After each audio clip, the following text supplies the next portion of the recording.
शिंदे गटाचे जिल्हा प्रमुख आनंद भरोसे यांनी जो आरोप केला आहे की मुस्लिम महापौर आहे म्हणून झालं, सर्वप्रथम मी त्यांच्या आरोपाचं खंडन करतो. तो मुस्लिम आणि हिंदूचा विषय नाही, तो भारताचा नागरिक आहे आणि तो नागरिक महापौर म्हणून त्या ठिकाणी बसलेला आहे.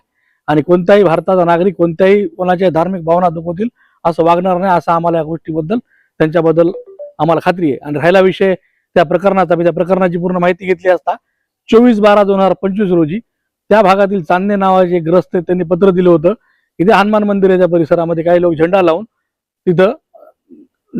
त्या ठिकाणी वादविवाद करत आहेत, तो झेंडा काढून टाकावा यासाठी कमिशनरनं 24/12 एसपीला पत्र दिलेलं आहे 2025 साली, म्हणजे महापालिका बसायच्या आधी, महापौर होण्याच्या आधी.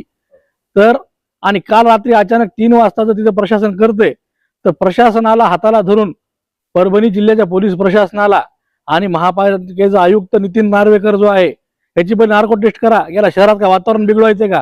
आणि त्या भागातल्या कोणत्याच लोकांना, त्या नगरसेवकांना, पदाधिकाऱ्यांना या गोष्टीची माहिती नसेल तर ही अतिशय दुर्दैवी बाब आहे.